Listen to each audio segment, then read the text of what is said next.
Hello again, everyone. Welcome to part 3 of our Chapter 11 lecture series. This section is entitled Life Under Slavery.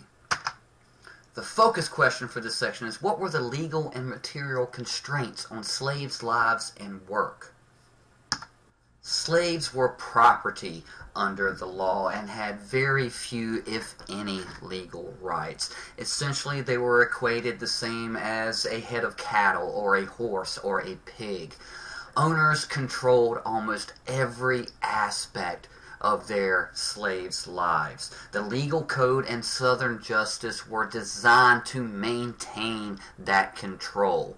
Slaves could not testify in court, sign contracts, buy property, own firearms, hold meetings apart from whites, as whites feared that would be potentially the breeding grounds for a revolt or rebellion. Or they couldn't even leave the farm or plantation without permission, usually written permission, from their owners. Make no mistake about it, the holding of anyone in slavery against their will is inflicting trauma in its own right. But the conditions and experiences of slaves' lives did vary across a spectrum, from relatively benign to absolutely atrocious. Some southern states actually did enact laws to prevent the mistreatment of slaves. But as we have discussed before, laws were really only as good as their ability to be enforced. And the enforcement part of those slave laws was unfortunately something that very seldom actually occurred. However, with that being said, many slave owners did follow such laws and avoided overt mistreatment of their slaves for a variety of reasons. Many slaves were allowed to supplement the food that was provided by their owners with their own gardens that they were able to grow and cultivate in their free time. Some were even allowed to go out hunting for wild game to supplement their diets. Slaves in the American South generally enjoyed better conditions than slaves in other parts of the Western Hemisphere, such as the West Indies and Brazil. And a big part of that had to do with the paternalist ethos that we have discussed before. But slaves in the U.S. South had far less access to freedom than slaves in those other regions. In the regions such as the West Indies and Brazil, manumission was a legal process that, although difficult and beyond the reach of most slaves, did provide a process for some slaves to gain their freedom. As the 19th century progressed in the United States, such access to manumission became narrower and narrower to the point of almost non-existence. The steadily increasing price of slaves throughout the first half of the 19th century also encouraged a more benign treatment of the enslaved. Make no mistake, the so-called improvements to the institution of slavery in the South in the first half of the 19th century did, at least to a degree, alleviate somewhat the trauma and suffering inherent in the institution. But in no way were they meant to weaken the institution of slavery itself. Rather, they were meant to strengthen that institution. As the 19th century progressed and slave prices increased steadily, more and more slaves were seen as economic investments that required protection as such. And it became even more unlikely as that time progressed that slaves would be mistreated to the point where they could no longer function as laborers, as that would defeat the entire purpose and also subvert the economic investment involved in the buying and selling of them and their labor. Although they were not a substantial part of the population by any means, free blacks did exist in the Old South. However, the distinction between slave blacks and free blacks was not that great according to the law. Free blacks were still subject to many of the same legal restrictions as the enslaved population, and free blacks had to constantly carry proof of their free status, and the inability to do so might mean that they could end up becoming enslaved themselves. The existence of free blacks in the South were considered a threat to slavery itself. They provided an example for the enslaved population to look up to and follow. One of the big reasons why manumission was decreased over time to minimize the ability for the free black population to grow in this period. Free blacks had limited free travel and rights, but some thriving free black communities did exist, and these black communities established institutions outside of white control, especially churches and schools, and some of those free blacks were able to amass wealth, and some even owned slaves of their own. Now, many historians have posited that much of the slave ownership on the part of the free black population was merely free blacks purchasing their own family members out of slavery. However, not an insubstantial portion of those free blacks who owned slaves owned them specifically for the purposes of taking advantage of their labor to produce wealth for themselves. How exactly was slave labor utilized in the antebellum American South?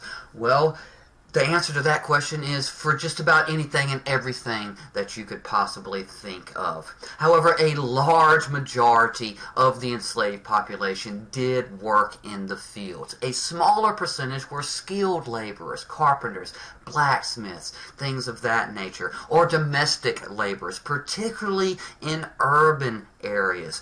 Urban slaves generally had slightly more autonomy than their plantation counterparts, and many enslaved, particularly in those urban areas, worked in factories, in public works, in mines, and just about any other sort of job that you can actually think of. And for the part of the small slaveholder, the small white farmer who generally held one or two or a handful of slaves, those enslaved people worked side by side with their owners on small farms, which actually helped to integrate the Southern society, at least at a cultural level, as blacks and whites interacted on a daily basis and sort of absorbed the cultural kind of characteristics of each other, making Southern society particularly distinct for this region. Now, slave labor on plantations was generally divided into two distinct forms of labor. You had gang labor, which is exactly how it sounded, and we've discussed this before in this lecture series.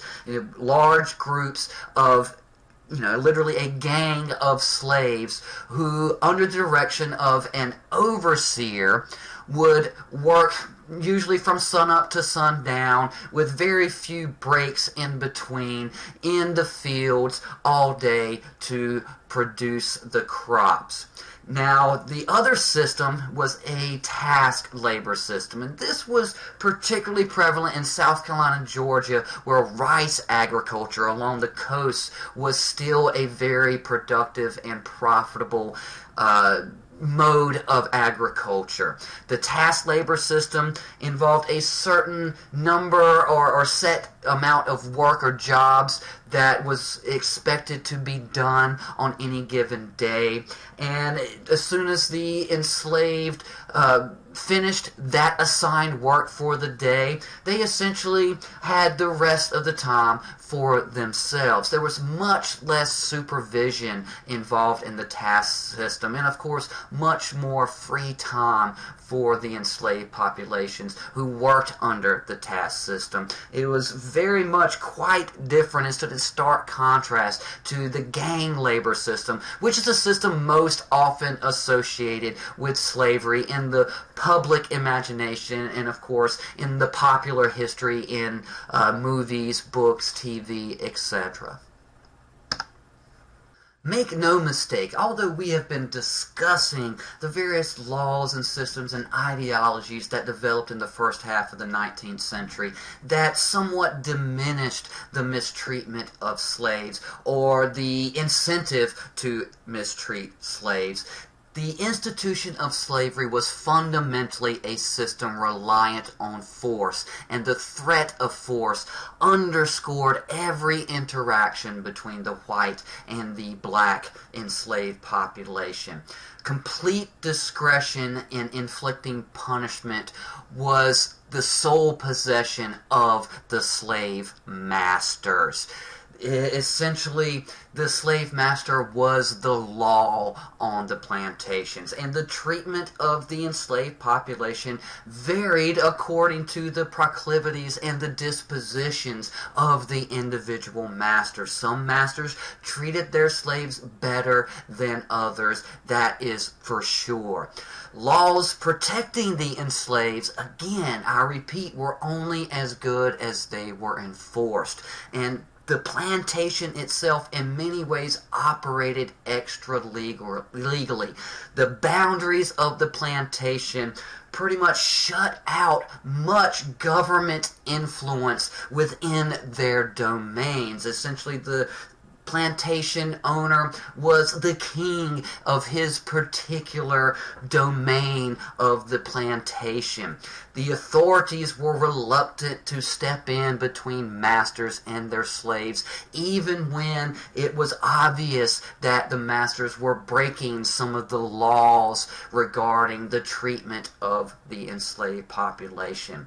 There was also, on the plantations, the owners encouraged divisions between field hands and house servants, which created a hierarchy among slaves. Domestic laborers were considered more privileged than field hands, and generally took the side of the owners in any sort of dispute between the owners and the field hands. The owners often provided incentives for hard work instead of punishing slaves for not working, which also, of course, occurred. To incentivize them, they would provide them with time off or even cash payments for good work and timely work completed. Of course, the threat of sale was a very powerful weapon to discourage any sort of misbehavior on the part of the enslaved population. Sale disrupted slave families and communities, and many slaves would put up with just about anything in order to not be separated from their loved ones. All of these things worked in tandem together in attempts to maintain order in the Southern slave society.